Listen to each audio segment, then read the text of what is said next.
Hi, this is Julie from Love's Beginning with a repost from August 29th, 2018 called Unconditional Mind. Today we will explore big M mind versus little m mind. You are accustomed to mind. This mind, small m, delivers the thoughts you consider to be your own to you. It's the mind that is convinced you are acting of your own separate volition and that you are separate from others. You are also accustomed to big M mind because you recognize happy, loving, joyful thoughts. Those thoughts may seem personal. They may seem to come about because something good is happening in your life, but they are not. They are simply reflective of who everyone is. They are unconditional, but you may only permit yourself to hear them when conditions are what you deem to be acceptable. When conditions are deemed by the false self to be unacceptable, you, identifying as false self, engage in a struggle against conditions. Or you cease struggle but you bewail and lament instead. This is not a criticism of you. What you truly are cannot be criticized. That word doesn't even make any sense next to who you truly are. It's important to understand that. You are simply enacting out of habit. Can you see and feel yourself playing a habitual reactive role? Can you allow that role to dissolve? Can you allow those habits to dissolve? As we said, you are already accustomed to happy, loving thoughts. What you are not accustomed to is allowing capital M mind to run the whole show. You are not in the habit of allowing the loving thoughts to be heard all the time.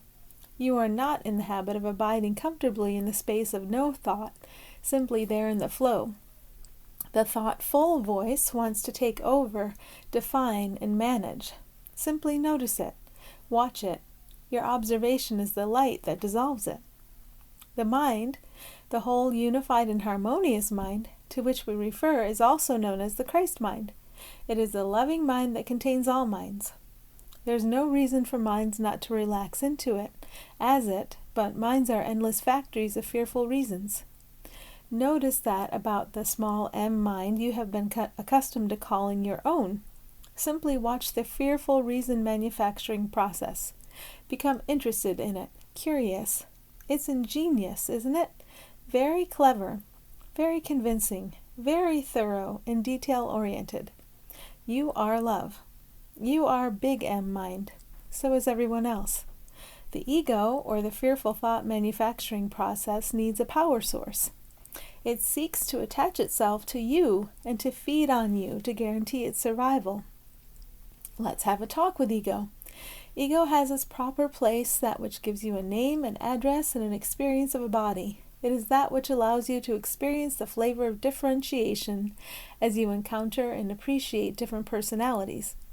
You can say to ego, "Thank you for my name. Thank you for the experience of the body. Thank you for what you enable me to share within the illusion. As for the rest of it, you deserve a long vacation.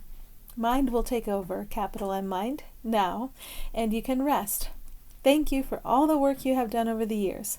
Since you have always been held within big M mind, ego, that shouldn't disturb you in any way. Your more appropriate function of assisting in the delightful experience of differentiation should feel much better." In other words, no one is getting fired. Ego is simply being slotted into the role that was most appropriate for it all along. Ego can't create. It can only make. So when you allow ego to fall into its proper role, you allow yourself to do the work that feels best for you, that of harmonious co-creation.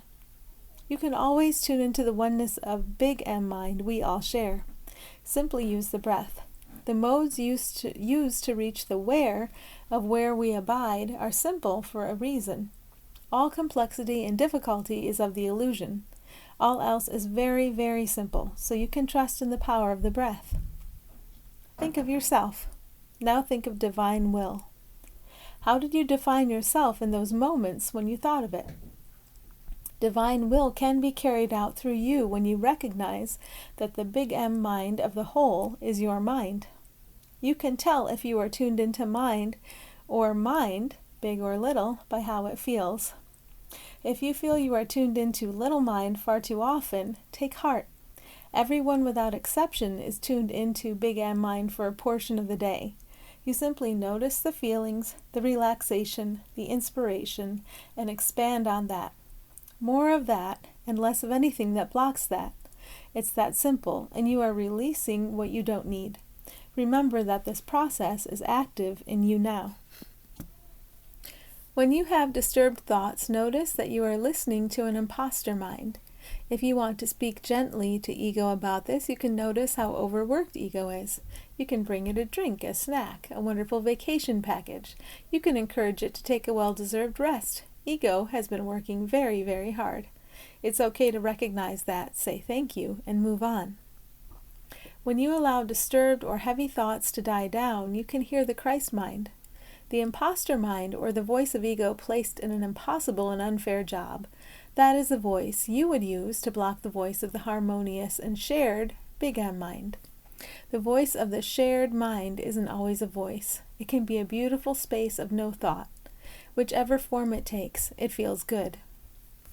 You can never be a victim, and you can never victimize anyone else. But here is where we can play these roles, accept these roles, believe these roles, and extend these roles.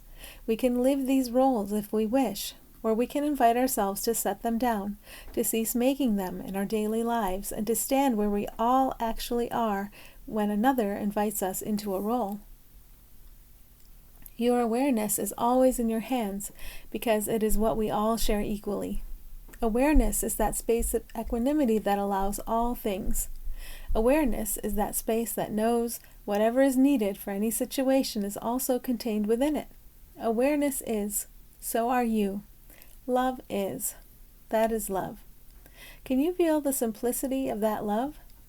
Drop your idea of love as an enactment for the moment.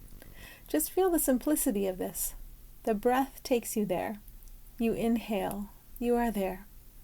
When you exhale, you can stay there. You can stay there and still appear within the experience you are having. You can use the exhalation as a service that is always there for you. The exhalation says, in this moment, let me release any concepts or perceptions that do not serve the highest good. The exhalation sweeps away anything that would keep you from remembering that you are here with us always, wherever you seem to appear. The breath is always there for you. We are always here for you. Love is always here for you. You are love. We are love. Everything and everyone that appears in your experience is love showing up in a different form. It is up to you to judge them or not.